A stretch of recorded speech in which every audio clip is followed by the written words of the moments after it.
bucal em primeiro lugar. Dicas e novidades, tudo pra você. Com um sorriso no rosto é fácil de aprender.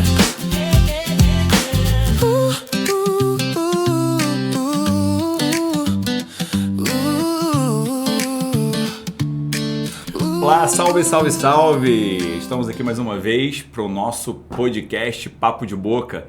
Eu e o Dr. Felipe Porto, Dr. Adolfo Antoniol.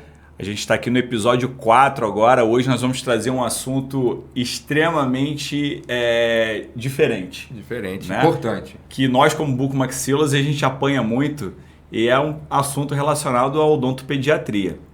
Hoje nossa convidada é uma sumidade no assunto, uma grande autoridade, referência nacional em odontopediatria, professora Márcia Lovain. Um prazer enorme estar aqui com você hoje. Você está com o tapete vermelho estendido aqui para te receber no nosso podcast. Vai falar tudo que a gente precisa saber e o que a gente não sabe de odontopediatria. É isso aí. Foi minha professora na graduação, professora do Felipe também.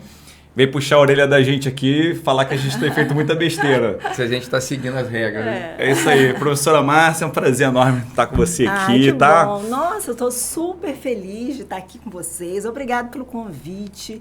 É gratificante ver vocês nesse projeto, né? Os dois foram meus alunos de graduação. E falar assim que é isso, né? 2 bucomaxilos também de referência. E saber que a gente consegue ter trocas, né? Trocar ideias, trocar conhecimento e que faz parte dessa grande união da odontologia, especificamente da odontopediatria e da bucomaxilo. Então, eu já tenho 3 décadas de odontopediatria, há 31 anos formada, só faço odontopediatria desde que me formei. Sempre soube o que eu queria. Eu não tinha, eu estou pensando o que eu vou fazer. Porque a odontopediatria, na hora que você opta pela especialidade, eu brinco muito com meus alunos, eu falo assim, ou amo ou odeia. Não, infelizmente, não tem aquele, eu vou fazer alguma outra coisa, depois eu passo para outra especialidade. E a odontopediatria, realmente, ela tem que ter brilho nos olhos. Tem que ter brilho nos olhos porque você tem que ser paciente, você tem que ter uma condução, tem os pilares da odontopediatria, que para mim hoje, independente da década que a gente está, então eu que tenho 32 anos, então eu já tenho gerações muito diferentes que eu atendi há 30 anos e que eu atendo hoje, e que é a entrega da família com o acolhimento, que é super importante, a criança, a gestão comportamental dessa criança e a ciência. Então, essas 3, por mais que elas vão modificando, elas não têm como deixar de acontecer dentro da especialidade. É uma base, né? É uma base. É uma base. Então, para a gente começar a falar, você começou aqui contando os pilares da odontopediatria, né? Eu, particularmente, quando fiz odontopediatria, era assim, era aquela tensão. Essa semana tem odontopediatria. Será que a gente vai levar uma mordida? Tinha que decorar a clínica, né?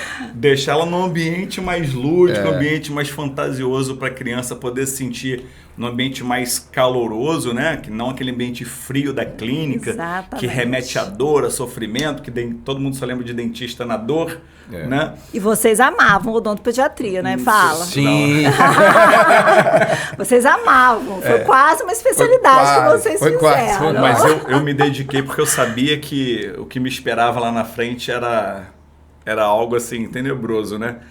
Pra gente que é bucomaxilo, é engraçado a nossa vivência na odontopediatria, ela é 100% no sofrimento. Porque o paciente odontopediatra para bucomaxilo, para a emergência, é o paciente do trauma. Então esse paciente é um paciente do trauma residencial, né? Do trauma doméstico, como a gente chama. É o menino que está jogando bola, cai e quebra um dente, é o outro que leva uma cotovelada no futebol, é a criança que pula do sofá e corta a língua.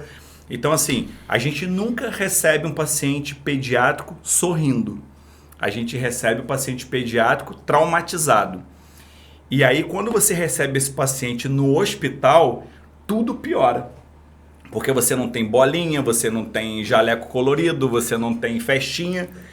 É uma criança berrando, gritando pro corredor, pro hospital inteiro ouvir. Uma família ansiosa, A família Sempre preocupada. uma tensão muito grande, né? É. A família, normalmente, um só que consegue entrar. Exatamente. Né? E aí você já começa aquela contenção traumática para a criança. Você não tem, na maioria das vezes, o instrumental adequado para conduzir o caso. Então, é um instrumental normalmente padrão do hospital. Você não tem uma seringa carpule. Você tem uma seringa de 20 ml ali Que é mais... com uma agulha mais calibrosa. Então, assim, é um ambiente meio de terror. E aí pra a gente cai nos pilares, né? Nos Porque pilares. gestão comportamental, acolhimento, família e ciência, né? Exatamente. Então você vê, qualquer área eu tenho que entrar nesses pilares quando eu falo em criança, em odontopediatria. Exatamente. A gente é treinado, né, dentro da nossa especialidade, a conduzir o paciente como paciente traumatizado. E bucomaxilo normalmente é meio brutão, né? Então a gente vem mudando isso com o tempo, a forma de acolher a família, de explicar, olha, não é bem assim, tenha calma. Você abaixar a temperatura do momento é extremamente importante. A condução do paciente pediátrico no trauma, ela é traumática para a gente também, ela é difícil. É difícil. Né? A gente normalmente A não... família, né? Para a família e para a gente é muito difícil porque, na maioria das vezes, a gente não consegue entregar, principalmente quando é um trauma complexo, entregar aquilo que o paciente precisa. Quando o paciente é um paciente cirúrgico, é mais fácil do que um paciente que teve, por exemplo, uma laceração de língua. Exatamente. Suturar uma língua no pronto-socorro é muito mais complexo do ponto de vista de condução do que você pegar um paciente com uma fratura de mandíbula que você tem que levar para o centro cirúrgico. Porque aí se torna mais fácil, porque a estabilização anestesiado. protetora, você tem que ter toda uma técnica e às vezes o bucomaxilo não está preparado para isso. Exatamente. Né? Mas o nosso papo de boca não é sobre bucomaxilo É, hoje, exatamente. é sobre criança, né? E a gente conversa aqui, a gente conversou nos bastidores. Nos bastidores. Né? Nos bastidores, que a gente conversa bastante, sobre para qual público a gente fala. E é interessante porque alguns assuntos são extremamente específicos. Como quando a gente falou de odontologia digital, no episódio passado, é para um público que já é especialista, né? Agora, para odontopediatria, eu acho que é para um público geral mesmo, tanto de profissionais, de estudantes, porque todos nós temos algum paciente pediátrico, odontopediátrico na nossa família, no nosso meio, em que a gente precisa saber como conduzir, como orientar essas famílias ou a pessoa numa situação no mesmo encaminhamento simples para o odontopediatra, né? A odontopediatria hoje, professora, ela está em que pé? Como é que a gente pode falar hoje a odontopediatria, ela saiu disso e está nisso hoje? Qual foi a grande evolução da odontopediatria? Foram as técnicas de mínima intervenção. Então, hoje, assim como a medicina, que são as cirurgias de mínima intervenção, as técnicas também, elas são de mínima intervenção. Eu acho que foi uma grande mudança pós-pandemia. Nós já fazíamos isso antes, mas depois o olhar pós-pandemia foi diferenciado em relação aos materiais, em relação às técnicas, à condução, ao diagnóstico, porque isso é extremamente importante, diagnosticar corretamente. Então, se você não consegue ter base, eu falo muito isso, falava, né? Porque agora eu não estou mais na graduação. Foram 25 anos de graduação e eu realmente fechei esse ciclo de vida, de graduação. Então, atualmente eu estou em 2 pós. Por quê? E eu falava muito com aluno de graduação, a gente tem que saber base. Sem a base, sem a gente não saber fisiológico, a gente não consegue entregar o patológico para o nosso paciente de uma melhor forma. Então, é isso. Então, não adianta eu ser extremamente tecnológica se eu não reconheço a base de diagnóstico. Então, esse é o primeiro ponto. E a pediatria se faz necessária. Por quê? Porque pediatria, você começa, existem abas, né? Quando falam assim, odontopediatria é uma área que é muito restrita. Não, gente, os alunos têm que entender que, nossa, tem, assim, camadas e camadas para o meu atendimento. Todas as clínicas odontológicas estão inseridas na especialidade de odontopediatria. Exatamente. Porque você tem que entender de endo, tem que entender de dentística, tem que entender de patologia, tudo numa especialidade só. Exatamente. E uma outra coisa, a gente começa com a gestante, atendimento de gestante, faz parte, sim, da odontopediatria. A gente tem o neonato, nasceu, e aí eu tenho a minha aba de atendimento do neonato, depois o bebê, a odontopediatria em si é criança até os 12 anos e depois a gente tem a odontoebiatria, que é o nosso adolescente. Então, o nosso leque, para mim, é a especialidade que você tem um maior acompanhamento clínico, porque você trabalha com crescimento e desenvolvimento dessa criança. É a fase mais bonita que a gente pode entregar para o indivíduo adulto. Ali, se tiver erro, a gente carrega para a vida adulta. Desde a gestão comportamental, que são os traumas, quanto o adulto com medo. Né? Então, quando os pais levam a criança e falam assim, nossa, eu queria ter tido esse atendimento. Por quê? Porque você faz as técnicas de comportamento corretas.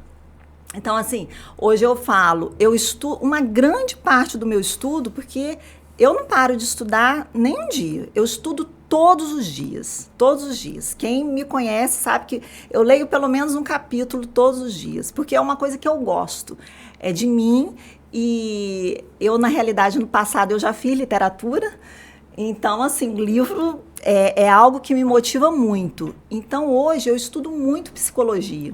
Né? Então, a parte comportamental, para mim, é uma das fases mais importantes para a gente conduzir bem a disciplina, a odontopediatria em si.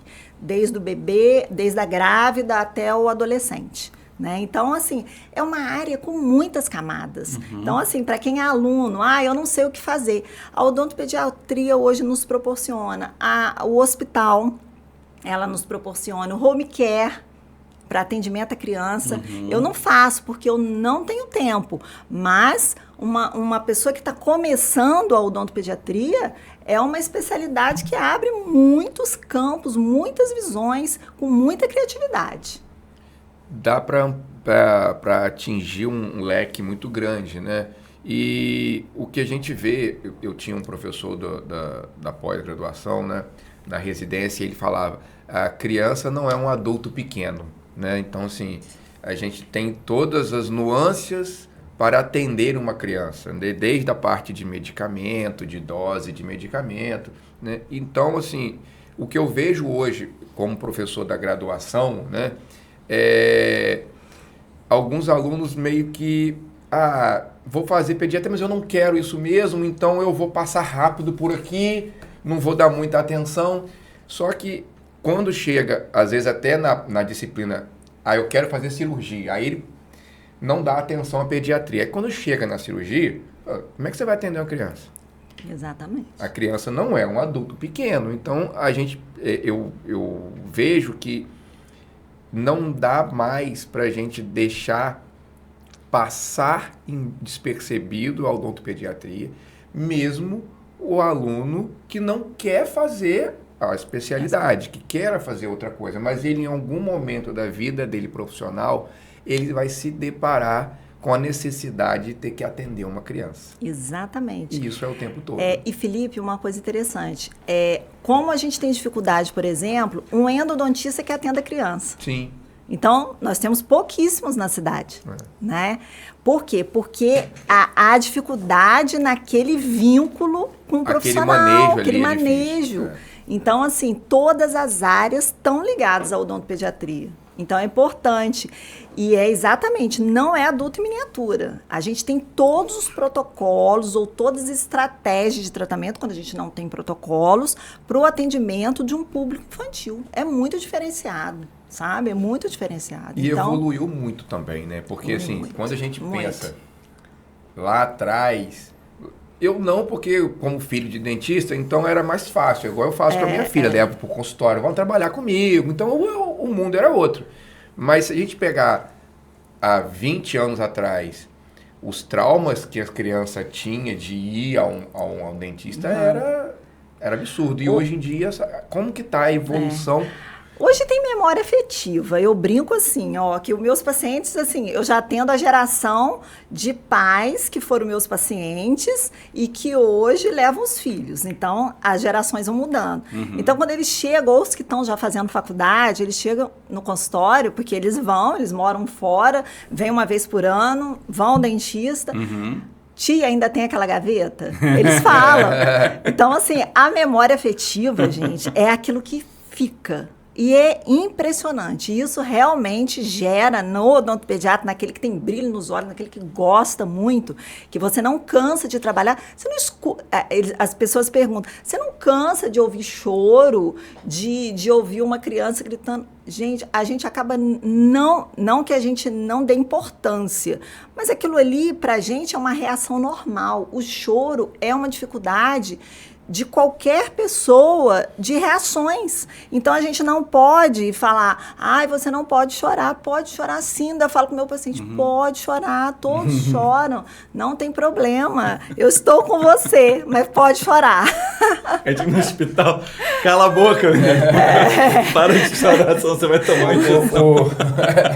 Não, e o buco, ele tem ele ainda faz assim com a carpulha, né? Ele pega assim na frente da criança e faz assim... Aqui, abre a boca. Já sai pra sair um pouquinho do líquido ali e olhando. Aí a gente fica assim, né? A gente que é lacinho de fita, né? Ainda fica escondendo o buco maxilo assim pra não fazer. A gente não fazia isso porque a gente foi aluno dela. Não. Ela ensinou pra gente direitinho. Esconde a carpulha, levanta a cabeça, não pode, não mostra, coloca a cabecinha um pouquinho pra cima. A gente colocava um campinho no olhinho da criança pra ela não ficar vendo no hospital, né, Felipe? O hospital, a gente... A dificuldade maior era o pai, né? O pai. Eu tenho uma história engraçada que o pai falou, não, deixa que eu entro. A mãe, você vai passar mal. Deixou a mãe lá fora. Primeiro que ele fez foi desmaiar. O pai é o mais frouxo que tem. Gente, eu já... a minha perna, eu já fiz assim, ó, pra segurar pro pai não cair no chão. Porque a emoção deles é muito grande, assim, de ver a criança chorando. E aí é o nosso lado que também entende isso, nos posicionando, né? Sim. Porque senão aquilo ali vai crescendo de uma forma que você não consegue atender. Sim. Às vezes eu brinco com eles assim, olha, no hospital vocês não entram. Então, assim, ó, vocês vão ficar, mas vão ficar quietinhos para não atrapalhar a dinâmica do consultório e tudo, porque hoje em dia tem as estabilizações protetoras, né? Tem as sedações, tem anestesia geral. Então, assim, tem outros tipos de sedação também. Então, enfim, a gente tem um leque de possibilidades de oferecer para essa família. Porque realmente tem pais... que não conseguem ver a criança chorando. E dentro de um limite, uma criança muito pequenininha, para fazer um tratamento de canal numa criança de 1 ano que bateu a boca, ela vai chorar o tempo Sem todo. Choro é impossível, ou a gente vai ter que sedar. Sem choro é impossível. Porque não tem maturidade para isso, né? Então, a gente segue nessa linha aí, e aí tem pais que realmente não conseguem. Então, eles preferem fazer sedação.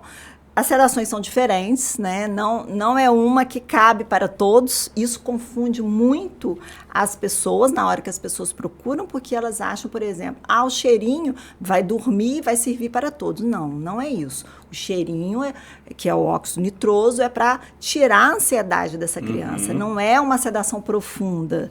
E aí isso modifica também a nossa condução. Você tem que saber para quem você vai indicar. Não serve para todas as crianças, né? Isso é importante falar essa questão da sedação. Que a gente faz sedação na nossa rotina e, assim, é comum, né? Não é a maioria, mas é comum você ter efeito rebote nesse tipo de sedação. Então, o óxido nitroso, às vezes, ele pode ter um efeito rebote, um efeito contrário. Ao invés de diminuir a ansiedade, a criança sobe no teto igual o Spider-Man.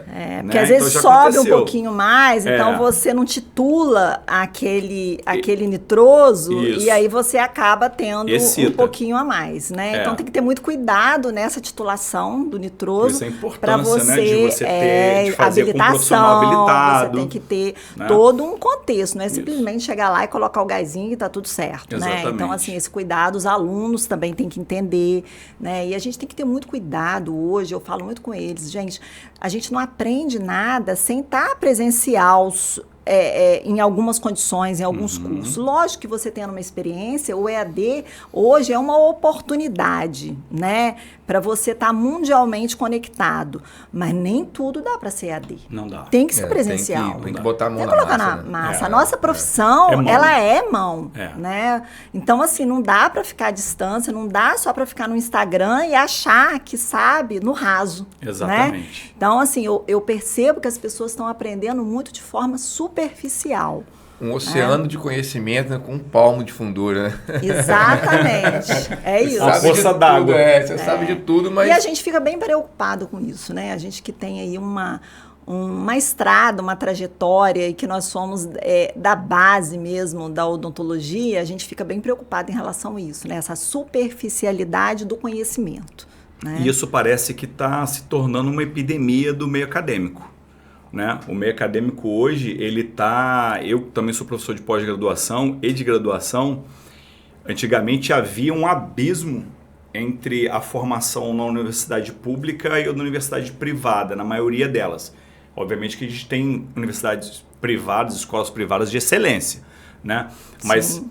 hoje o que nós temos é o quê? Uma epidemia de escolas sendo abertas de qualquer maneira, sem critério, professores, até mestres e doutores com formação superficial, porque hoje você praticamente retirou o mérito da pós-graduação. Então você tem um doutor há 20 anos atrás, a gente está falando de algo recente, 20 anos atrás, para você ser um doutor, você era o supra-sumo. Sim. Você era uma pessoa que você, olha, um doutor. Hoje em dia, existem cursos de doutorado EAD. E ralava muito, né? Ralava muito, você Ralava não tinha negócio de ficar fazendo aulinha condensado, né? E aí você imagina nas especializações. Aí você puxa para graduação. Graduação hoje que você tem cursos noturnos, você tem cursos EAD, você tem cursos com carga horária extremamente superficial, né? Professores sem o devido lastro de carreira. Né? Então você tem professores hoje pessoas que terminam a graduação hoje, fazem uma especialização de 2 anos e daqui 2 anos e meio estão lecionando. Com que experiência? Com que lastro?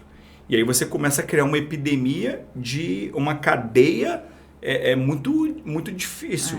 Porque, né? Porque existe o passo a passo, existe os degraus que precisam ser escalados, não tenho dúvida. Né?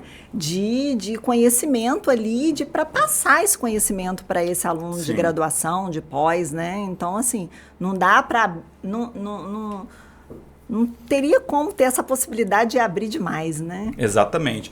Ainda mais que é difícil você colocar na cabeça das pessoas que a odontologia, ela é uma carreira médica. Né? Ela não é a medicina, mas ela é uma carreira médica, a odontologia. Por quê? Você lida com diagnóstico, você lida com terapêutica, você lida com a intervenção, né? Com tratamento. Então, você está em todas as cadeias da patologia ou da fisiologia. E isso se torna muito perigoso, porque prescrição não é algo simples. Prescrição pediátrica é pior ainda. Nós que já temos uma certa experiência na prática cirúrgica, na prática clínica, não é incomum eu ter que fazer uma colinha, procurar, investigar ou ligar. Falar, olha, eu estou com um paciente aqui, eu preciso prescrever isso. Como é que faz? Poxa, quando eu estou no hospital, eu vou direto no pediatra. É melhor você fazer isso e ter certeza do que você está fazendo. A gente precisa fazer de uma maneira que uma dosagem que para um adulto um erro pequeno não causaria nenhum problema, numa criança... É o conceito de Celsius. O que difere o veneno do antídoto é a dose. É a dose. Né? E foi legal você falar nisso, porque existem países, né, que a odontologia, você tem que fazer a medicina para depois fazer a odontologia. Não é o nosso caso, nossos conselhos são diferentes, mas assim, tem que entender que quando você está aplicando uma anestesia numa criança... ou até num adulto, né? Todo o organismo está gritando. né? Não é uma boca que está gritando, Sim, é o organismo que está exatamente. gritando. Então, às vezes, existe essa dificuldade, porque se a gente for falar um pouco nessa amplitude aí da odontopediatria, a gente pode pensar que, por exemplo, o esmalte é um marcador biológico. O que eu quero falar nisso?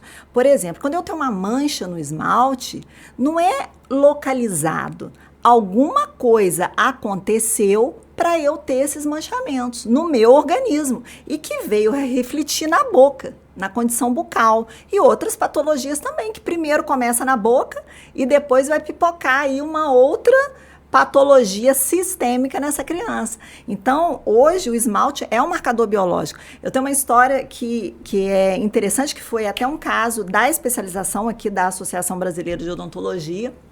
Até a quem conduziu foi uma aluna de pós, a Margarete. E a criança apareceu com dente esverdeado. Falei, nós falamos, né? Não está normal. Tá, vamos investigar. Mandamos para o primeiro pediatra. Na época, esse trabalho foi publicado, deve ter uns 20 anos.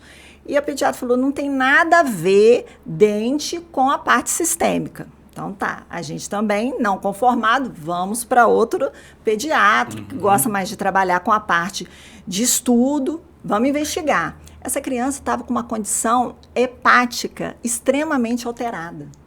Ou seja, veio primeiro no dente para depois descobrir que essa criança tinha essa condição. Então, assim, dente hoje é marcador biológico. É uma condição que precisa ser vista como um sistema único. A gente tem que trabalhar com a criança, como ela anda, como ela fala, se ela está falando. Hoje em dia a gente recebe muitas crianças típicas e atípicas e os pais ficam assim, olha, tem que fazer cirurgia. A criança não fala, é por conta da língua. Eu falei assim, gente, todos com a língua presa, eles falam. Eles podem ter a dificuldade do fonema, mas o falar eles falam. Então, assim, vamos investigar outras condições, vamos para o neuro, vamos para o psicopedagogo, psicólogo, vamos, né? Então, assim, essa integralidade da odontopediatria, a gente não pode perder com a medicina. Perfeito. Ligados, assim, mas muito ligados mesmo, com Perfeito. todas as áreas. Você falou, professora, da questão das manchas, né, de criança. Então, assim, hoje, a gente, enquanto reabilitador, a gente recebe os pacientes edêntulos que vêm dessa geração da exodontia desenfreada, traumática, em que não se pensava em reabilitação. E, assim, pacientes, o paciente padrão é o mais 50, né? Mais 50, mais 60, mais 50 a gente tá no nosso aqui, chegando nos 50, né? Tá não, vocês estão muito quase, novos. 50 chegando já batendo aí na Não porta. fala, porque senão vai ficar difícil aqui pra mim. Não. É que você começou cedo. Mas assim, esses pacientes com mais de 60 anos são os pacientes dessa geração da odontologia prática. Né? Nós tínhamos uma legião de dentistas práticos no Brasil. Muitos vêm dessa geração que a maioria das vezes traumática, que não era reabilitadora, que não pensava na boca como sendo um órgão, como sendo uma região, né? Enfim, esse paciente edêntulo é o paciente do protocolo, é o paciente do implante zigomático, é o paciente da dentadura, né? Da prótese total, que é aquele que a gente não tem mais muito o que oferecer do ponto de vista restaurador. Então a gente reabilita com as ferramentas que a gente tem.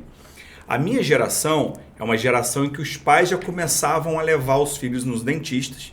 É a geração da amálgama, né? Eu sempre tive uma dieta cariogênica, então eu tive muita cárie durante a minha infância. Por sorte do destino, eu não tive nenhum tratamento endodôntico, não tive nenhum canal. Por sorte, mas eu tive as famosas panelas, né? E com uma amálgama. Que era um pouquinho a mais, né? Deus ajudou, né? Mas assim, eu sou da geração da amálgama, peguei a transição para resina em região posterior, né? A gente aprendeu na faculdade a restauração menos invasiva, então ó, já não passa sonda em tudo. Você já começa a observar o que é selamento biológico, o que é uma cárie inativa, que você não deve sondar. Ou seja, eu estou falando de uma odontologia de 10 anos. Hoje você já está falando de uma odontologia em que a gente utiliza o dente como marcador.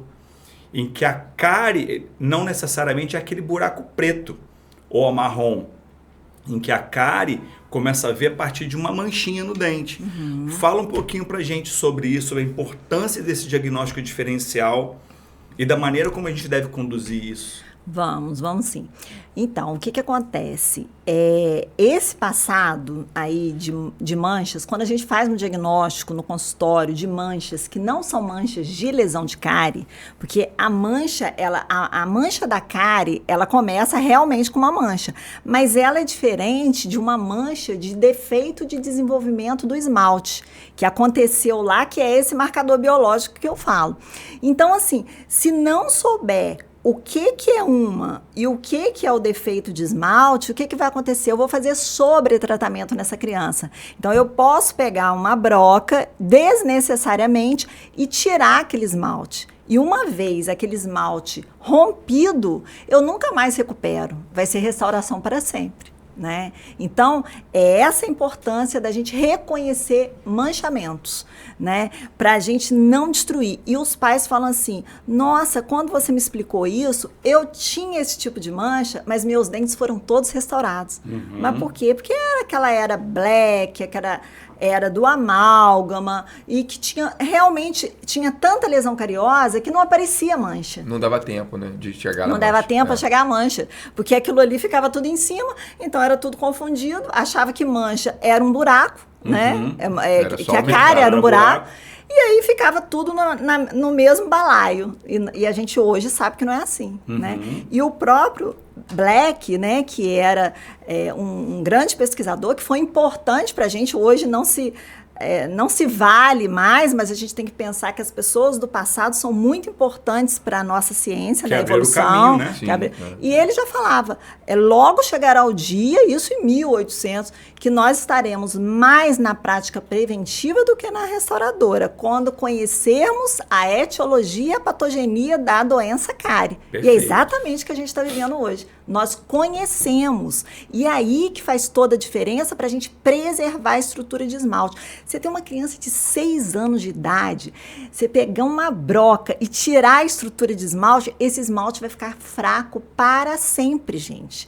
Nunca mais você consegue voltar. E cada vez que ele vai ao dentista, ele repete o ciclo restaurador repetitivo, que vai ser o quê? Tira a restauração, põe a restauração. Põe, daqui a pouco tá na endo, daqui a pouco tá no implante, daqui a pouco... E aí vai. Então, eu tenho aquele espiral da morte do dente. Então, se eu sei diagnosticar, eu não começo com uma broca. Eu começo com o meu diagnóstico base de proteção.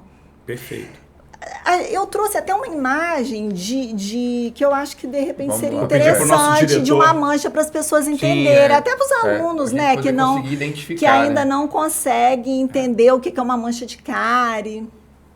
Eu acho que é bacana. A professora Márcia vai falar aqui com a gente agora a respeito da questão das manchas, né, Didi?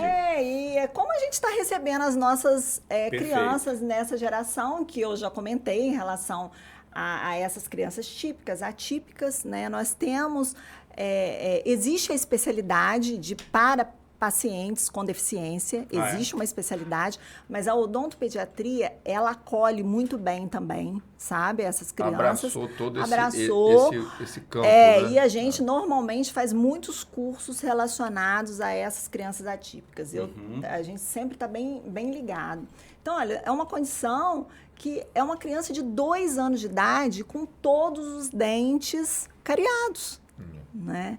Então, assim, aonde foi o erro aí, né? O cuidado. Então, assim, a gente tem ainda esse ponto, a gente tem, mas muito menos do que a gente tinha no passado. Diminuiu muito, né? E a doença cárie hoje, ela é considerada uma doença crônica não transmissível, que quer dizer o quê? Eu estou em que patamar? O açúcar é o mais importante para eu ter a doença. Se eu não tiver açúcar, eu não vou ter a doença. Açúcar, sacarose de fermentação, ou qualquer tipo de açúcar que fermente, tá? Porque existem açúcares que não são fermentáveis, ok. Mas os que são fermentáveis, principalmente a sacarose, é o que vai acontecer aí. E dentre essas doenças crônicas não transmissíveis, nós estamos com quem? O hipertenso, o câncer, o diabetes, né? Então, esses pacientes, eles estão no mesmo patamar. É o açúcar, o etiológico ali, junto com o estilo de vida. E é o que nós temos também na doença cárie. Então, quando eu falo com meus pacientes assim, é o açúcar, o açúcar. Aí eles falam assim, eu falo assim, mas não é só por conta do dente. Eu estou falando também porque o seu sangue vai ficando todo doce. Eu brinco com os pacientes, né? Então, eu já falei dessa parte do marcador biológico, que é extremamente importante. A gente tem que ter essa visão hoje de marcar. A medicina, ela trabalha com marcador intestinal, marcador cardíaco, e a odontologia como doenças sistêmicas apresentando ali nessa condição. Então, olha, quando eu não sei se vocês estão conseguindo visualizar, e quem está em casa também. Aqui, ó, eu tenho uma mancha nessa região, tá vendo? Na parte incisal do dente. E lá naquela imagem, eu tenho uma mancha próxima à região de gengiva. Então, são manchas... Aqui, né? Isso. E ali também, ó. Aqui. Exatamente. Então, essa mancha é uma hipomineralização, um defeito de esmalte. Ele vai ser tratado de uma forma. E aqui é uma cárie. Então, se eu não souber fazer essa diferença, eu vou fazer ou ou sobre tratamento nesse paciente. Né? Perfeito. Então, assim, é isso. É esse diagnóstico que Black falava lá na frente que a gente tinha que saber. Tinha que entender, E é isso que a gente precisa. Então, assim, hoje as crianças aparecem com muitos manchamentos, olha. E os pais ficam enlouquecidos. Eu cuidei tanto e agora veio com uma mancha. Né? Então, assim, inclusive eu tenho muitos filhos de dentistas que vão para eu ajudar a fazer o diagnóstico da mancha, né? A nossa equipe fazer, porque realmente, às vezes, eles desconhecem, porque a odontopediatria estuda muito cariologia, estuda muito defeito de esmalte. Então, é por isso que esse conhecimento fica assim. E hoje, com o digital, com a fotografia, a gente pede muito esses exames complementares, além da radiografia, para poder ficar tudo registrado. O que evoluiu? Mancha dinâmica, né? A criança vai crescendo, então eu tenho uma força ali e que eu posso ter fraturas nesse esmalte. É um esmalte mais fragilizado, tá? Então, isso aqui não é cárie, ó. Não parece uma lesão de cárie? Esse aqui, né? Não parece. É cárie. Olhando no primeiro momento, assusta. Pra você ver, é uma pinta, né? Então é cárie, tá marrom. E não é. Então é esse diagnóstico que a gente fala muito, né? Olha, manchamentos assim, que às vezes a gente realmente precisa de trabalhar com a estética, porque a criança sofre bullying na escola, a criança começa a se incomodar, aquela criança de 9, 10 anos. Mas uma coisa, assim, super importante que eu gostaria de falar, que é assim, essa criança, quando ela está com a mancha e a gente faz o diagnóstico aos 6 anos de idade ou menos, ela fica ali e a gente blinda essa criança o tempo todinho. Quando ela cresce, vira adulta, ela chega num profissional de cosmética, né, da estética, e aí o próprio paciente e o próprio profissional fala assim, agora você foi transformado. Olha, mas eu fico tão brava. Sabe por quê? Nós, da odontopediatria, blindamos esse dente. Nós blindamos esse dente. A gente não fez a estética, ou a gente não mandou porque não podia. A criança tem uma polpa ampla, ela sente dor, ela não entende por que ela fica com aquele tempo ali. E aí, quando chega lá, aí a odontopediatria não fez nada, não. Só tem aquele esmalte preservado porque a odontopediatria conservou, blindou, né? Então, assim... É um alerta, tá, gente? Então, quando a gente deixa, é porque a gente está blindando esse esmalte exatamente para chegar na idade adulta com o esmalte. E poder fazer outra coisa, né? E poder fazer outra coisa. Exatamente, porque senão vai para o implante. Senão vai para vocês. Quem fez o dever de casa, né? Que diagnosticou, não colocou broca e blindou. Exatamente. Né? Em que o menos é mais. Que o menos é mais, é isso aí. Então, tem diferentes tipos de manchas, que hoje existe mascaramentos, que a gente chama de masking, que a gente pode fazer sem broca, tá? Então, assim, uma das grandes evoluções que eu acho que o Felipe, o Adolfo, vocês perguntaram, são os mascaramentos sem usar, com as resinas, tecnologia sem usar broca, tá? Então, realmente... Para tentar tirar essa criança um pouquinho dessa estética ruim, né? Que vai para a escola. Exatamente, vai para a escola. A gente também fica preocupado com isso, né? Então, aqui são as fraturas pós-eruptivas, que é o que significa isso? O dente nasce manchado e com o impacto da mastigação, ele fratura, né? Então, assim, e fica nessa condição, ó. E às vezes chega pra gente já na endo, né? Porque você não pegou no início e chega nessa condição aí. Não é cárie. Então, é isso que as pessoas, né? Os alunos ficarem atentos a isso, tá? Ó, essas condições seria uma criança gemelar. Esse trabalho foi publicado por nós e a gente acompanha, porque isso aqui é só a dentição de leite, vocês estão percebendo? E aí, nessa dentição, quando a criança tem esse tipo de mancha na dentição decídua de leite, ela tem 6 vezes mais chance de ter na dentição permanente. Então, quando começa a permanente, fica de olho. Já tem que ficar de olho. Fica de olho, porque pode aparecer e pode fraturar de forma bem rápida, sabe? Crianças que não tem 1 ano de idade, ó, não tem nem lateral erupcionado. Começou com uma mancha, não foi diagnosticado, aí associou o processo de cárie. Isso também pode acontecer.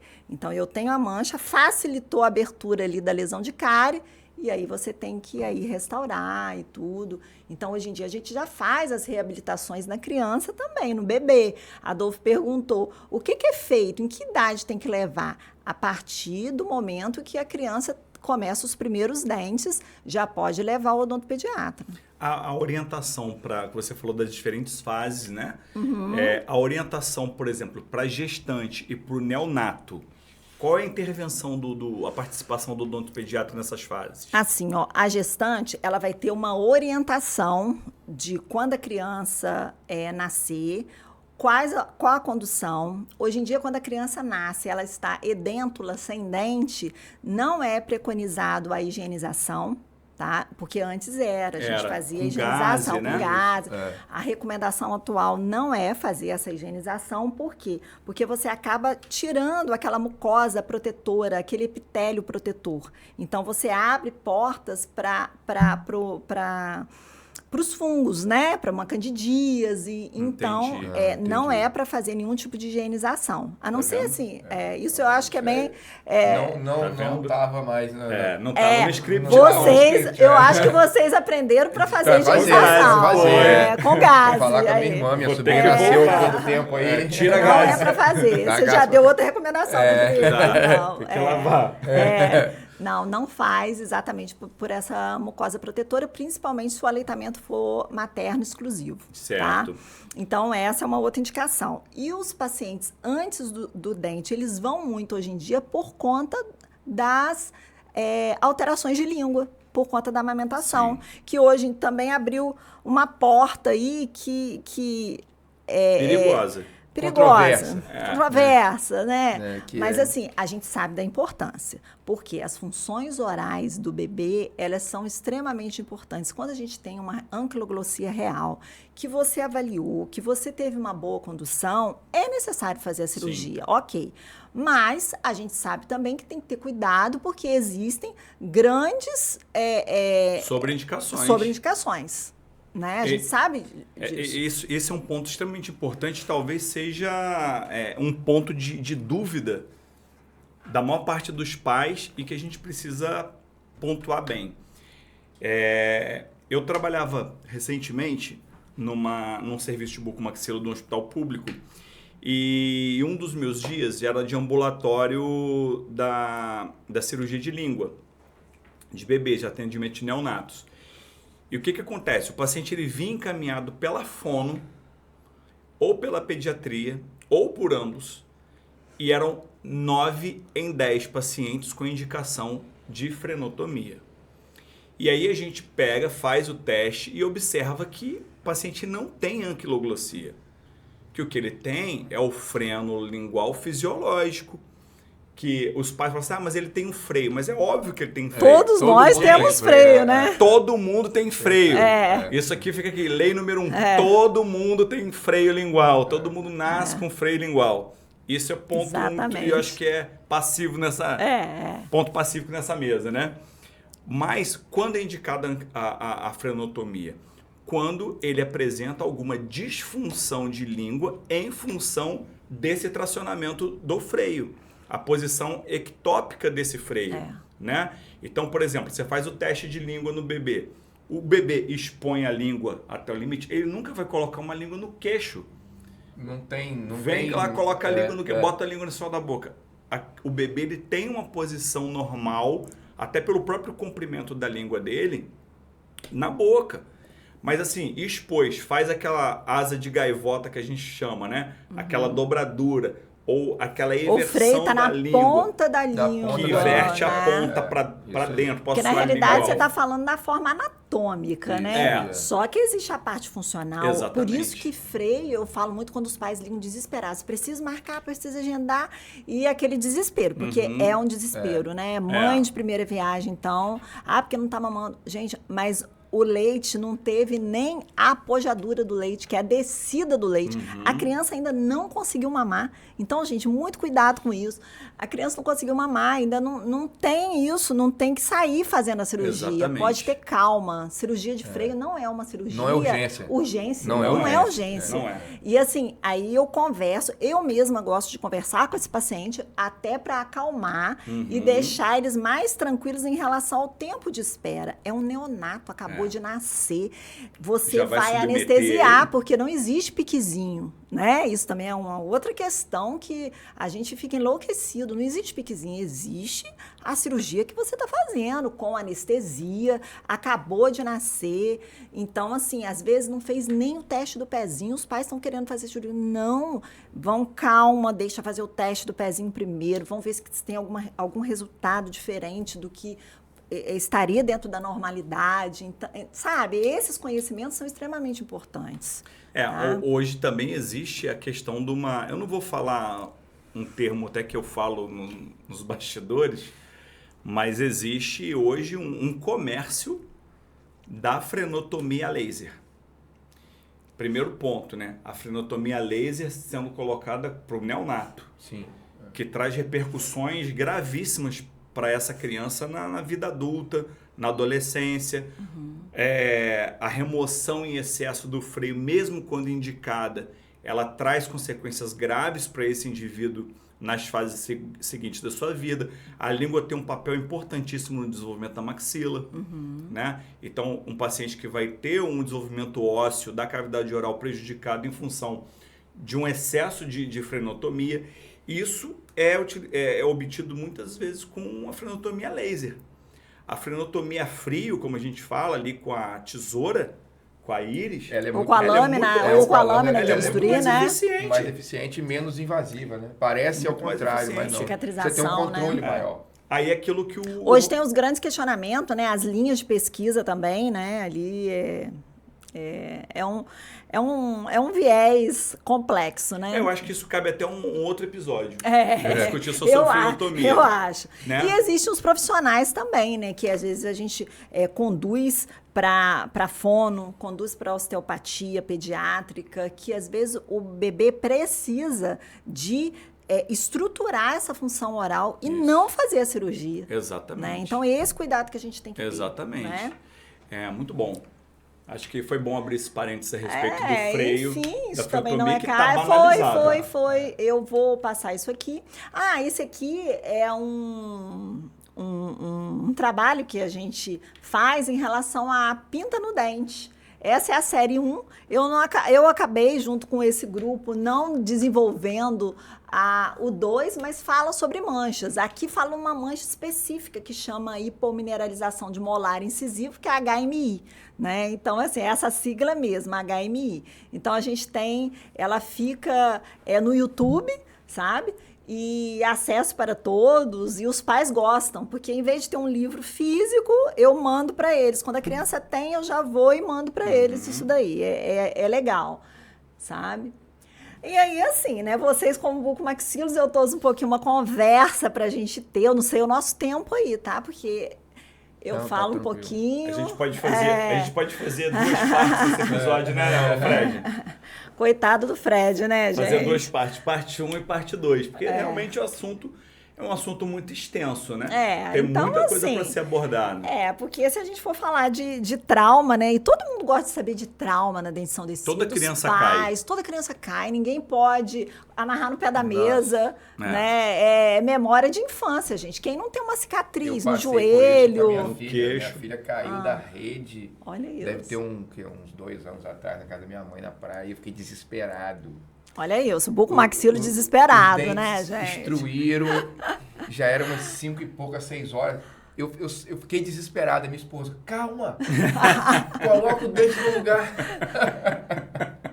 E aí eu fiquei doido, mas coloquei no lugar. Com o mas, filho dos outros é fácil, com o filho né? dos outros é fácil. É, mais fácil, Meu né? Deus. É porque Isso quando é com o só de nosso lembrar. filho, a gente vira pai. É, só de lembrar. A gente deixa de ser bucomaxilo e vira pai. É, sorte que a minha É o caso da esposa- cirurgia, Não né? é? Que a É. gente conversou aqui. Pois é, professor, fala com a gente a respeito aí dos diferentes tipos de trauma dentro dos Sempre alveolares. quando a gente trabalha com trauma, a gente sempre acompanha o guideline de traumatismo, que é um consenso, né, que é feito de tempo em tempo, que vai mudando algumas estratégias de tratamento. Às vezes a gente nem tem protocolos e a gente tem algumas estratégias. E a relação que o dente de leite tem em relação ao dente permanente, que é extremamente conectada, Íntima, né? né? Se você vê a raiz aqui do De dente de leite, ela é encostadinha no dente permanente. Então, eu brinco sempre, é uma caixinha de surpresa. Quando bate dente de leite, a gente não sabe o que pode acarretar. vir depois, né? Exatamente. Então,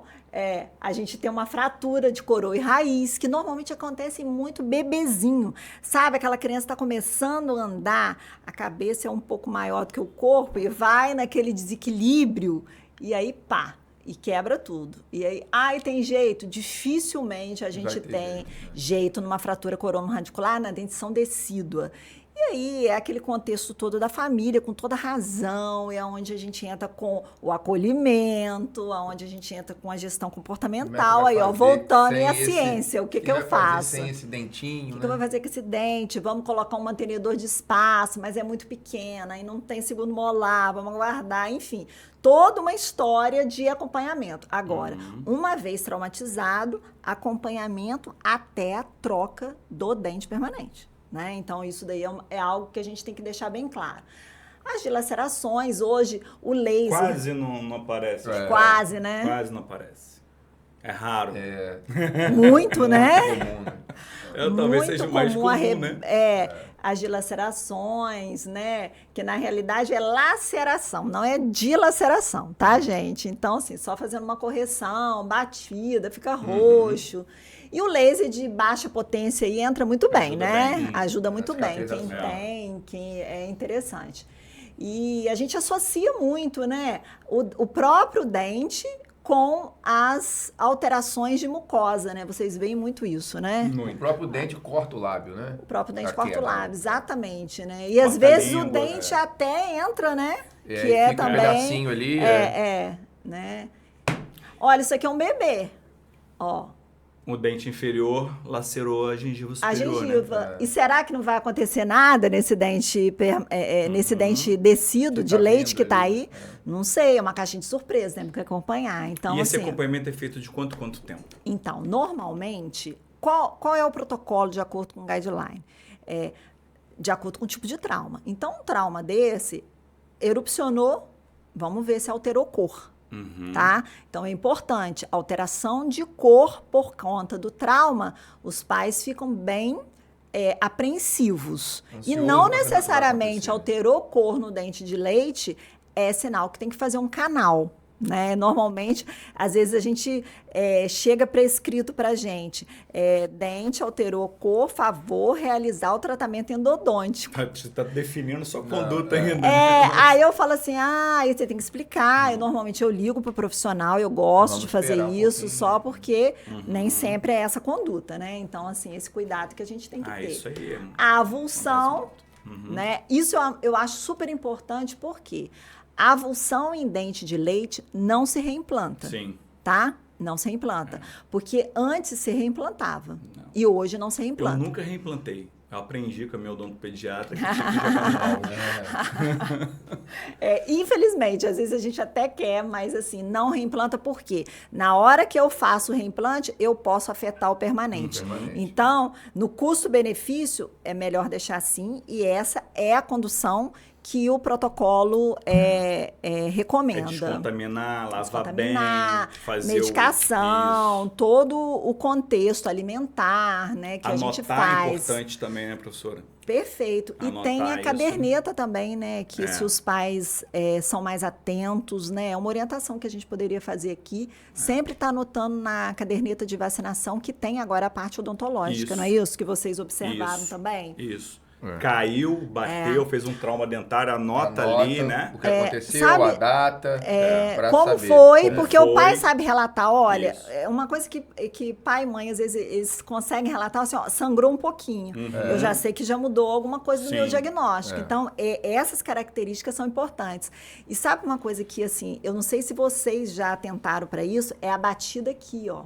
Quando uma criança Cortezinho bate no no queixo. mento, corta o queixo, o que a gente tem que ver? Às vezes não impacta nada na hora, mas a longo prazo, quando essa criança está adolescente, ele começa a ter uma alteração de articulação. Aí quando você vai ver lá no passado, é aqui, ó. É o tipo de fratura mais comum que faz...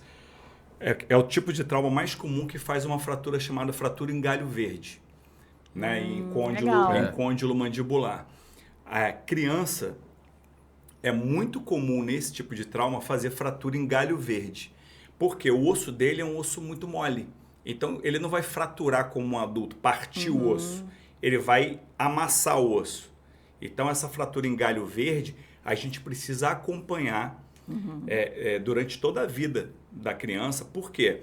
Porque se você fizer uma conduta errada, pode ter uma reabsorção condilar, pode fazer uma anquilose. Olha isso. Sabe? Então, assim, é um trauma importante na criança, é o trauma imenso. O trauma do queixo. No Eu queixo, sempre prestar falo atenção, isso. né? Quando eu vejo aquele queixo machucado, eu falo assim, opa, Isso. vamos acompanhar. Esse é um quadro E às que eu vezes chamo a atenção. gente também pede muita ajuda, né? Bucomaxilo, né? Quem trabalha com DTM também, Isso. Para poder ajudar, porque nós somos uma equipe, né? Então a gente tem que trabalhar sempre juntos. E na vida adulta, muitos pacientes chegam pra gente já adultos, né, com DTM articular. E nessa DTM articular, quando a gente puxa na anamnese a história do paciente, Tem um histórico de queda. Tem um histórico de queda importante na fase infantil. Você vai rever aquela anamnese, né? E como é importante, né? O que chama muita atenção no exame de imagem pra gente, que nos remete a um possível trauma infantil, um infanto-juvenil, é a reabsorção condilar. O côndilo está mais O achatado. côndilo está mais achatado, reabsorveu. Ou, antigamente se fazia muito no trauma de mento com fratura em galho verde, era bloquear a criança. Eles faziam bloqueio. Não se faz isso hoje. O bloqueio oral de uma criança, ele é totalmente prejudicial, porque se a articulação não se movimenta, ela anquilosa. E ela está crescendo e desenvolvendo, né? Isso. E Então, nessa região do você côndilo vai frear. É uma região grande de crescimento. É o ponto de crescimento. Então, a gente não bloqueia. Tem que ficar muito Por isso que essa atento conversa a isso, do né? odontopediatra com o bucomaxilo ou com o especialista em DTM é extremamente importante por conta desses achados. E o estilo de vida das crianças também mudaram, né, gente? Se a gente for falar, né? Então, aqui as avulsões. Isso aqui são os aparelhos, o Felipe até perguntou, e aí, ficou sem o dente, faz o quê? Podemos sim colocar os aparelhos, os mantenedores de espaço, mas tudo, né, eu gosto sempre de falar, existe a criança que é indicada e a criança que não é indicada em relação às próprias características anatômicas dela, né? Esse daí foi um artigo que a gente fez, esse trabalho foi nosso também, publicado. Né? Então, é um aparelho que fica bem natural, que a gente faz com o próprio dente, inclusive a gente deixa a fratura ali. Né? Para ficar Entendeu? bem natural. Né? Para ficar bem natural. Conseguimos em todos os casos? Lógico que não. Tem uns que o osso é tão absorvido ali, junto com o trauma, cai mesmo, que não fica tão encostado na gengiva, mas é possível. Tá? E as intrusões, né, gente? A intrusão... Aí são as sequelas, as maiores sequelas, né, que a gente tem do trauma do dente de leite para o permanente a intrusão, porque na hora que vai, a gente não sabe a direção, pode chegar no permanente, pode não chegar. Então, assim, o acompanhamento daqui tem que ficar muito, muito claro para a família do que pode acontecer. Eu estou colocando até mais dente de leite, porque o dente permanente, quando é trauma numa criança maior, vai muito para endodontia também, né? Já encaminha, porque às vezes já tem que fazer essa terapia. No caso da intrusão, né, a conduta, o guideline, ele preconiza o quê? Deixa e espera o permanente romper, empurrar essa intrusão? Deixa. A gente acompanha. A não ser que nesse percurso de acompanhamento ele tenha alguma fístula, algum edema importante ali que faça com que a gente tenha que fazer uma cirurgia para remoção. Fora isso, é deixar o dente reerupcionar naturalmente. Ele pode causar uma impactação do dente permanente ou uma anquilose do dente permanente? A intrusão? A anquilose do dente permanente não. Pode causar a anquilose do próprio dente de leite e travar. Impactar o permanente. O permanente, Mas ele não é capaz de causar uma anquilose no permanente. Não, ele vai ficar travado pelo próprio dente de leite. Perfeito. Aí tem um período de acompanhamento. Tem. Determinado ponto, viu que não... 6 meses a 1 ano. Não instruiu. Aí tem que fazer cirurgia. Tem que tirar. Aí você já viu que já segurou. Anquilosou. Já anquilosou. Aí já não tem mais jeito. Você faz radiografia em criança? Em caso de trauma? Não, eu particularmente não. Eu gosto sempre de mandar para o centro radiológico. Tá. Por quê? Porque as imagens são melhores, a máquina vai ser sempre melhor. A gente perde muito tempo fazendo a radiografia em criança. Então, pra gente, não vale a pena essa batalha. Entendi. Entendeu? Pra gente, realmente não vale a pena. Passa a bomba pro outro. Porque assim, eu brinco que a gente tem que escolher algumas batalhas na pediatria também. Eu falo, às vezes a mãe fala assim, eu falei, não, deixa eu escolher minhas batalhas aqui pra poder a gente dar tudo certo. No caminho, a gente dá tudo certo. A partir de que idade, normalmente, você pode já solicitar exame de imagem pra criança? De acordo com a necessidade. Tá. Às vezes nasce uma criança com dente.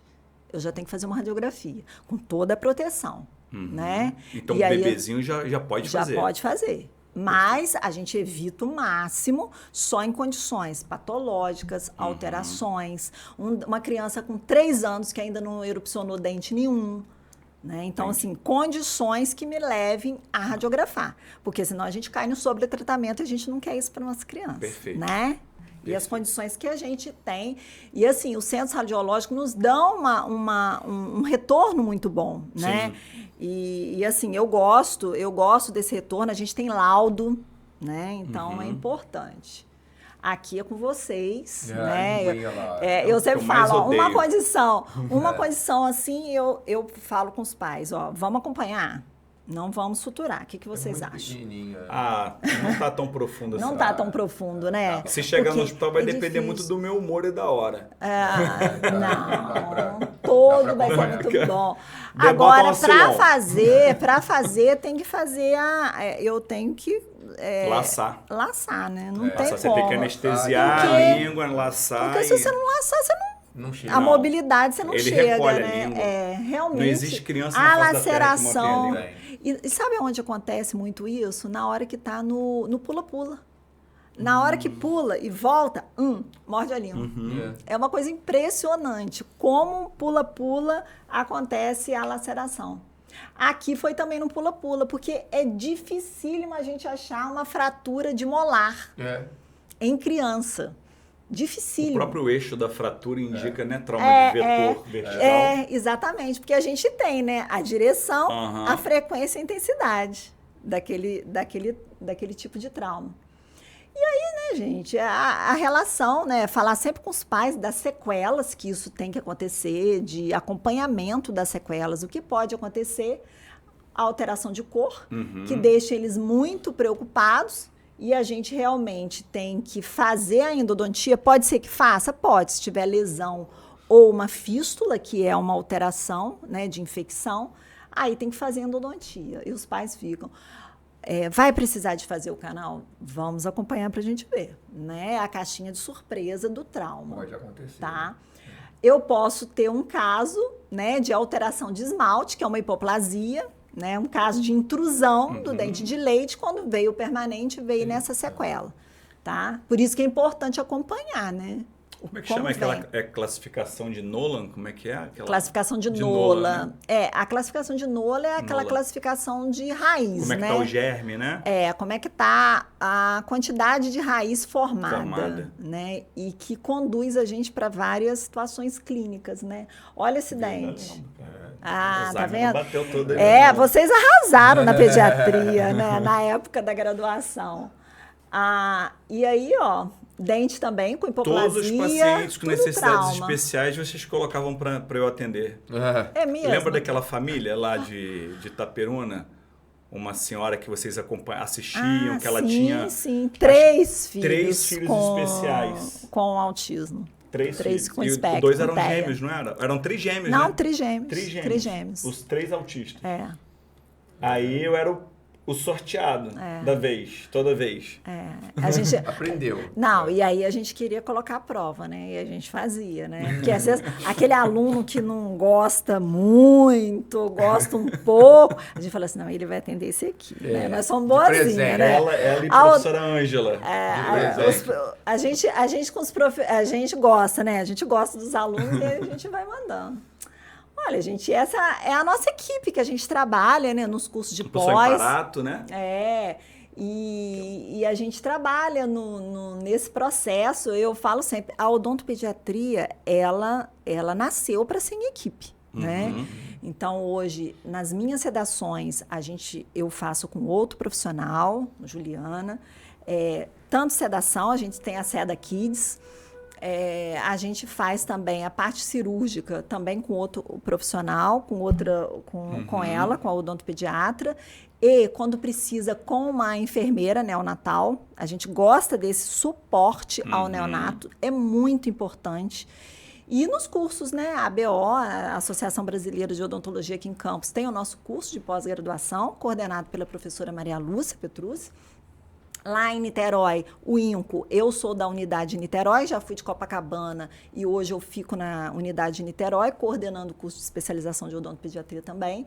E é isso, eu acho que assim, trabalhar em equipe é a melhor coisa. Vem cá, Felipe, tira uma ideia, vem cá, Adolfo, eu quero...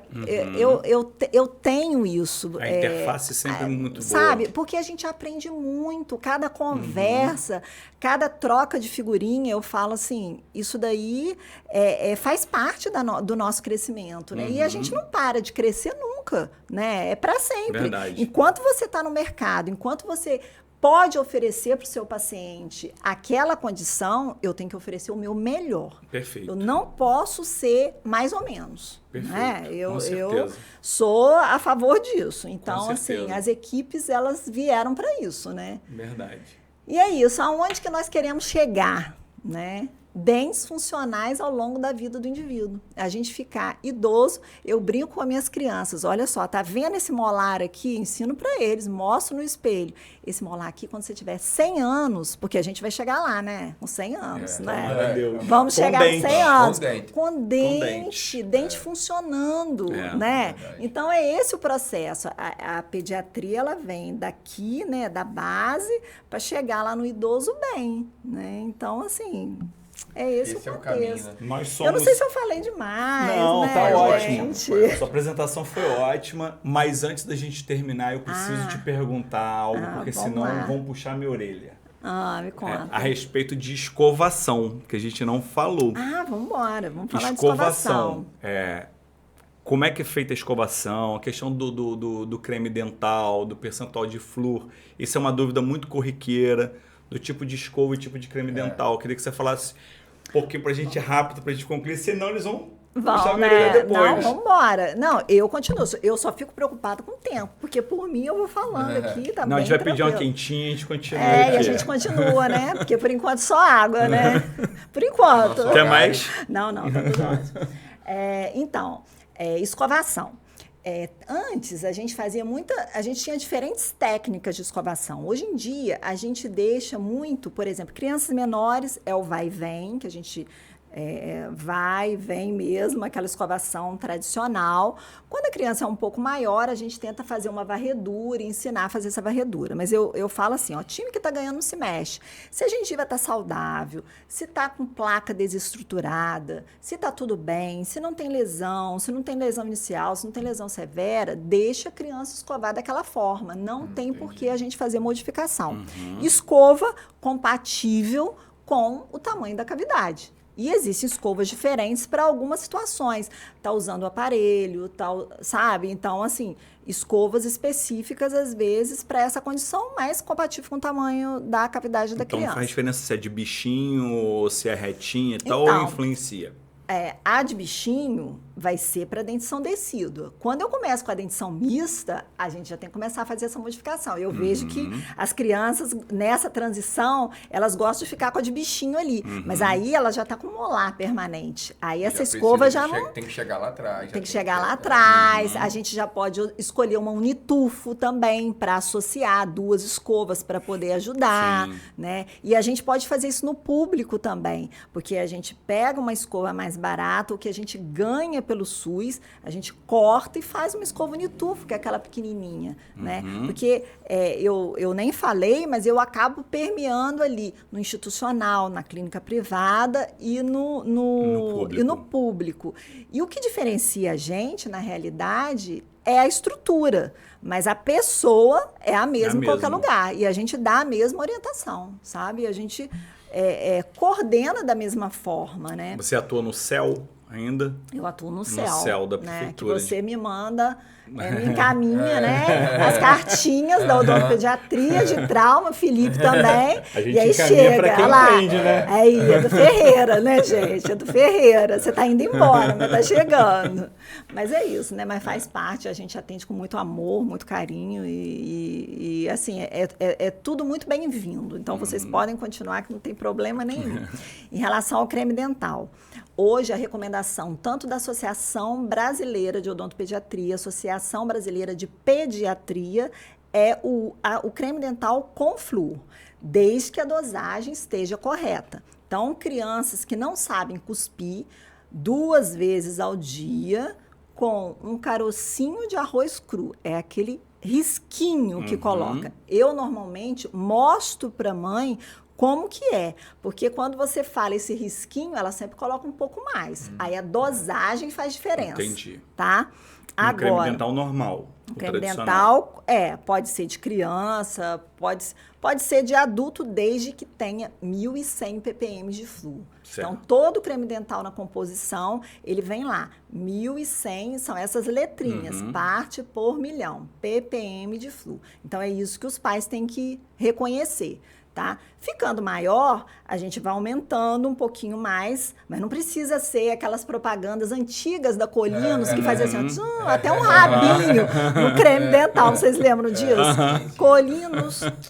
E aí, aquele rabinho ali do creme, não precisa colocar essa quantidade, é um pouquinho, uma ervilha que já vai fazer a função. Aí eu aumento também a quantidade de escovação e passo para 3 vezes por conta da rotina, por conta da disciplina. Mas beber 2 vezes ao dia com o ppm de 1.100. Cresceu mais, tem cremes dentais hoje com 1.400, tá tudo certo também. Tem mais também, mas por condições específicas. Ou seja, beber com um aninho e pouco, já com dentinho, já escova 2 vezes ao dia. 2 vezes ao dia com esse carocinho de arroz, só um risquinho. Perfeito. Controlado pela família. E é uma guerra, né? E é uma guerra. Eu tô com o meu afilhado lá, vai fazer 1 aninho agora. Como que você faz, Felipe? Me conta. Olha, ele vai mentir. Não, o pior... Ele deve colocar o tubo todo na escova, escovar a boca do menino. O pior é que a minha cunhada me liga. Eu não tô conseguindo escovar o dente dele. Assim mesmo. Eu falei assim, olha, você tem que tentar. Chama o dentista, aí ele vai falar, não, eu sou burro. Exatamente e é uma isso. guerra com ele, mas tem ele que tá lá com os 2 tem que fazer uma dentinhos, estabilizaçãozinha, tem que dar uma seguradinha. Tá vendo aí, cunhada? Não tem jeito não, tá? Não, tem que pode. segurar. Segura um pouquinho, vai. Porque daqui a pouco é um hábito. Não tem que tomar banho, não tem que limpar a fraldinha, então tem que escovar dente. Faz junto com os pais, né? Faz na hora junto que a gente com for os pais, escovar, chama o na filho, hora que vai tomar junto, banho, e ali na brincadeira vai fazendo, ele vai acostumando, vai crescendo, daqui a pouco vira uma grande alegria escovar dente, né? Só muda na adolescência depois. E fio dental e colutório? Então, vamos Que é o lá. famoso bochecho. Fio dental. Fio dental, a partir do momento que tem dentes bem juntinhos, passa. E tem criança que tem dentes separados, mas sempre agarra algum tipo de alimento. Vamos passar. Fio dental comum, tem criança que não tem destreza manual. Então, ela tem dificuldade. Então, existem uns fios dentais agora que ele tem um cabinho, que ele tem uma haste. Né? Então, você vai lá, é mais fácil para uma criança de 6 anos, 5 anos. Né? E tem bebês que têm um dente muito junto. Então, a gente indica muito esse fio dental de cabinho para iniciar. Perfeito. Então, assim, a partir do momento que eu tenho dente, esses dentes estão muito juntos, a indicação sim para o fio dental. Ah, todas as vezes que escova? Não. A orientação uma vez. Ah, tem altas evidências para isso? Uma vez, 2 vezes? Não. É uma orientação, uma estratégia de orientação da odontopediatria, tá? E bochecho. Bochecho é para quem precisa. Quem é um paciente de alto risco à cárie ou que tem uma sensibilidade, que precisa, é indicado. Agora, um paciente que não tem nenhuma lesão, que já escova bem, você não precisa de indicar um antisséptico, porque o antisséptico ele tem variações na composição. Eu acabo tirando proteções naturais daquela mucosa. Então, assim, tem que ser orientado, tem que ser indicado. Creme dental hoje é prescrito pelo profissional, tá? Por exemplo, você pega um adolescente, um pré, 8 anos de idade, a criança já range dente. Então, ele já começou a ter um desgaste. Você entra com um creme dental com muito abrasivo, Entendi. tá? O que vai acontecer? Um creme dental, por exemplo, com carvão, vai aumentar. Pode aumentar, né? Então, assim, o creme dental da criança, ele tem que ter baixa abrasividade. Isso é muito importante na indicação. Perfeito. Muita coisa Escovar a que eu língua. aprendi aqui hoje, hein? Escova a língua, Escova a sempre. língua. E isso é uma orientação da gastropediatria também, junto com a odontopediatria, com a gastropediatria também. Escovação de língua, super importante. Raspador, é melhor a gente separar raspador de escova do que só escova. Se não conseguir, tudo bem também, só com a escova. Perfeito. Rapaz, vamos precisar de 10 episódios, né? Abriu um Porque Vamos agora fazer ela- mais? Ela começou a falar agora, Eu aí falo ela falou muito. Rangiu o dente, já era aí uma coisa que... Aí já, Aí tem- bruxismo. Aí Já tem ia, sono, aí tem o sono da a criança. gente vai fazer um episódio então. Aí tem bruxismo e tela. sono. É. Muito Aí bom. tem Você tela. aceita o convite? Vamos, Um próximo já. episódio pra Convite gente falar? aceito, De convite bruxismo, aceito. Falar de DTM em criança, de placa em criança. Vamos. Ótimo. Eu acho importante Bruxismo, também. sono, tela. Porque tela hoje, a recomendação é 0 tela até os 2 anos de idade, assim como é 0 açúcar até os 2 anos de idade, né, Perfeito. gente? Pessoal de casa, ó, 0 açúcar Zero. até os 2 anos de idade. 0. Ah, já que você falou e faz parte do tema, a gente deixar aqui só pra gente concluir antes de você fazer o jabá. Já vai. A amamentação da criança antes de dormir e já com dentição e sem escovar dente. Alto risco à cárie. Ou seja, não pode deixar a criança dormir Não, peraí, mas qual é a mamadeira que você tá falando? mamadeira ou peito. Que tem criança com dente que ainda tá no peito Ó, também. aí, né? aí gera outra vertente, né? Porque assim, a criança com... o que acontece? O aleitamento materno, ele não é... Ele Não é cariogênico. não é cariogênico. Ele não tem potencial cariogênico. Vamos Certo. falar melhor. Não tem potencial cariogênico. Mas o que acontece? A criança com dente, ela já pode estar associando a uma sacarose Sim, durante não é o só- dia. Ela não tá só no materno. Só no Ela materno. não tá. Quando ela tá só no materno, tudo bem. Tem problema. Pode dormir, amamentar de Pode, somos madrugada. super a favor da amamentação exclusiva, depois, Organização Mundial de Saúde. Perfeito. Agora, se ela começa a associar com a sacarose durante o dia, aí À noite tem Aí que... pronto, alto risco. E mamadeira, mesmo que você não coloque o açúcar de adição, que é a sacarose, você tem a maltodextrina, que é um açúcar fermentável. Então já passa a ser alto risco a cárie. O ideal é não ter essa mamadeira. Ah, mas vida real, Márcia, a família chegou e ela só consegue com isso.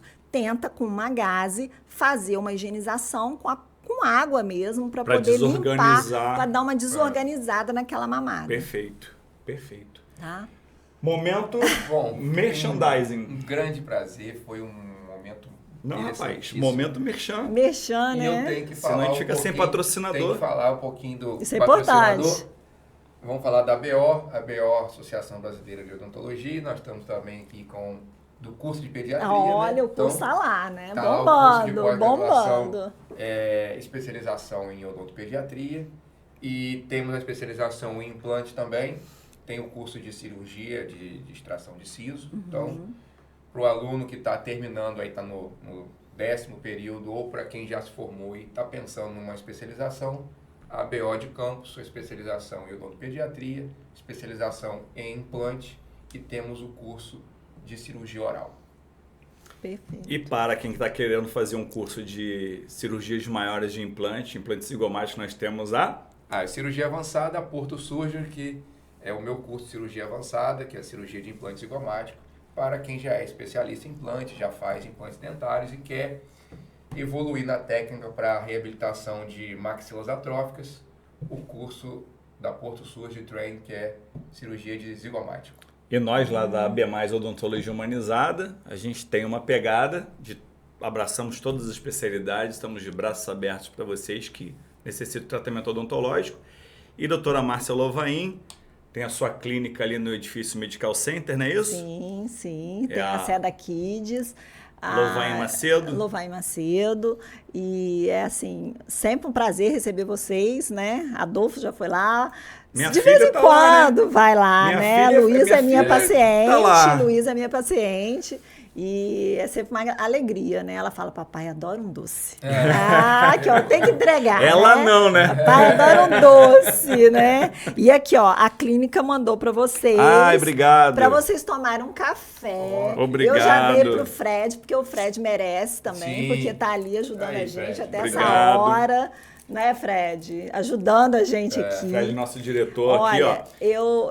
eu quero, assim, finalizar agradecendo o convite. Eu acho que foi muito legal essa exposição. Eu gosto sempre de estar participando quando a gente pode. Foi um dia, realmente, quando o Adolfo falou, eu falei assim, é um dia que eu tô tranquila nesse dia. Ela aceitou na hora.